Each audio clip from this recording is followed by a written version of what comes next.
The Russian invasion is here, baby. He had that shit so tight in there so fast. I really thought Charles Oliveira was like about to I thought he was tearing up, honestly, when he was down there. He knew it was happening. You had Brazilian Jiu-Jitsu versus Russian Sambo. Yo, YouTube. How's it going? My name is Kevin Hoops, and welcome to the channel. Just introducing myself real quick before you guys get into this video. We're going to be going into UFC 280, just Islam Makhachev versus Charles Oliveira, just going over all the highlights, what happened during the fight, and maybe some things that are going to be happening afterwards to look forward to. This basically is going to be how the channel is going to be going. We're going to be going over each and every UFC card and fights that are going to be happening, and just talking about fighters in general. So hopefully you guys enjoy. The Russian invasion has officially started, ladies and gentlemen. Islam Makhachev versus Charles Oliveira. Talk about one of the most anticipated fights of the entire year. I think Islam probably had some of the biggest hype this year of, talking about getting to a title fight and actually getting there. And he did not upset the fan base. I think that he was dominant from start to beginning. He said he was going to. He did exactly what he said he was going to do, which was dominate. I think this fight really had a good, old UFC kind of style of a fight. You had one style of fighting versus another style. You had Brazilian Jiu-Jitsu versus Russian Sambo. And honestly, Russian Sambo, I think, just came out on top in this one. Charles Oliveira, in round one, welcomed Islam Makhachev to the ground. He welcomed it. He said, all right, this fight's going to go to the ground. Let's see what you got on the ground. Pulled guard and everything. Tried to get up. Couldn't. Islam Makhachev kept him there for the entire first round. I think there might have been a one or two stand-ups, but Islam Makhachev had full top control, was raining down strikes, just completely dominant from the top and from the grappling perspective of the fight. And honestly, when it comes down to it, there was really only 7.5 minutes, 8 minutes of the fight. Really, there was 8 minutes of total fighting before Islam got the actual submission, and 5 minutes of that, Islam had control on the ground.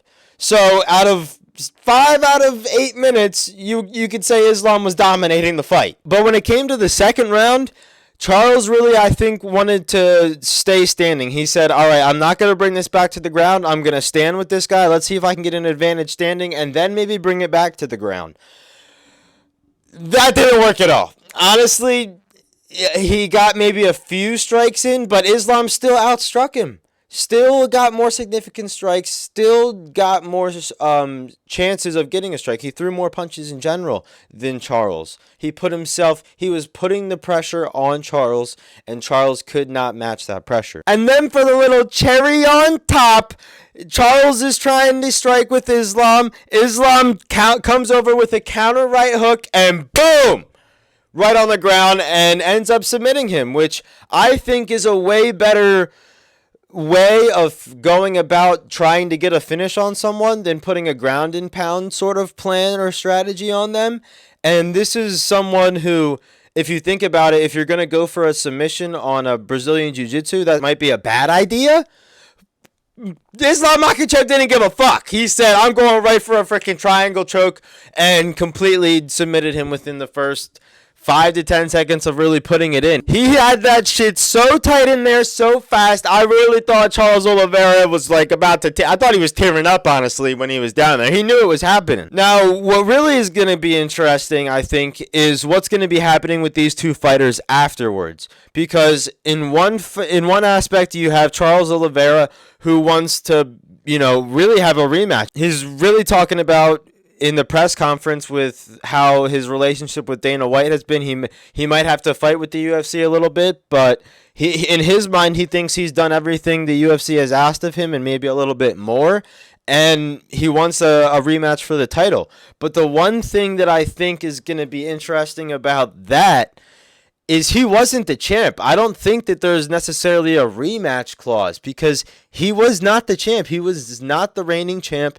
The championship belt was vacant, and it went right to Islam. I don't think there was a rematch clause or anything in the necessary contract. So I think it's going to be a good year before Charles can maybe even get a rematch. And if you look at the other side with Islam, Islam is trying to go for the pound-for-pound number one fighter. That's what he said in the press conference.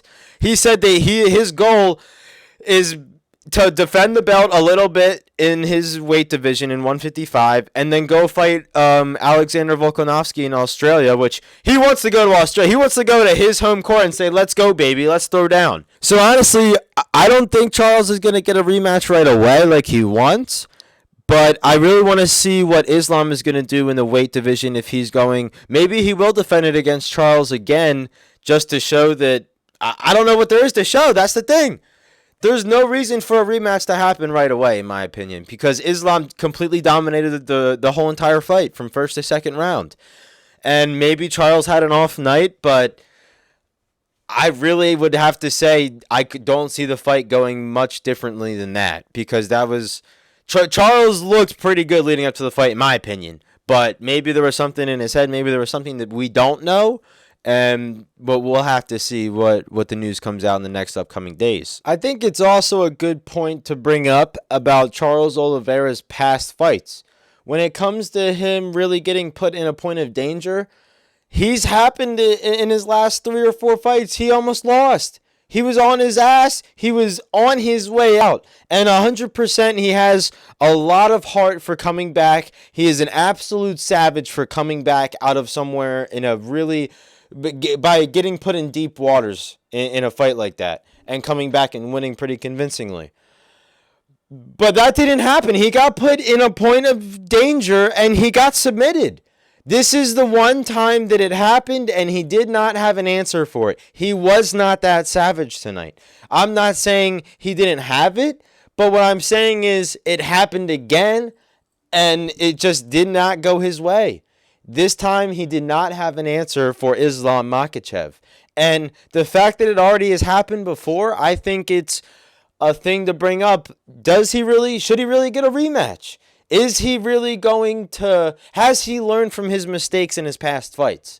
Is he becoming the greatest of all time like everybody was saying he was? And I'm not trying to trash Oliveira here, but I'm just trying to say when it comes to a rematch, I don't think it should be right away. I don't think it should necessarily even be, maybe it doesn't even happen ever again. Maybe Charles Oliveira is on his way out. I'm not necessarily saying that, but I'm saying he needs to, I think, really learn from some of the mistakes that he has made in his fights. Now, it's also said that Charles Oliveira got eye surgery in this right before this fight. Now, maybe that affected it in a bad way that he didn't expect, but in my opinion, if you're getting eye surgery and you're not able to see the guy as well before you get surgery, and then you can see him better after the surgery, I just feel like that would work in your favor. So, if anything, I think this was Charles Oliveira at his sharpest, and maybe he wasn't used to his eyesight, and the timing was a little off. But, I just think that's another excuse. That's another thing to throw at the wall. And I really think that Islam Makhachev is the champ, and who knows for how long. He might go on a reign that we have never seen before in the UFC, and I'm here for it. I am all hands on deck. The Russian invasion is here, baby. Well, that's all I got for you guys today. So hopefully you guys enjoyed. Don't forget to like, comment, subscribe. I appreciate it. We're growing slowly but surely. And don't forget, there are going to be more videos uploaded this week. Most likely going to be looking at Monday, Wednesday, Friday. Not 100% sure on the schedule. But follow my Instagram, Twitter. Look for updates on there. And once again, like, comment, subscribe. It really helps me grow, and I really appreciate it. Don't forget to have a great fucking day, and I will see your beautiful faces later.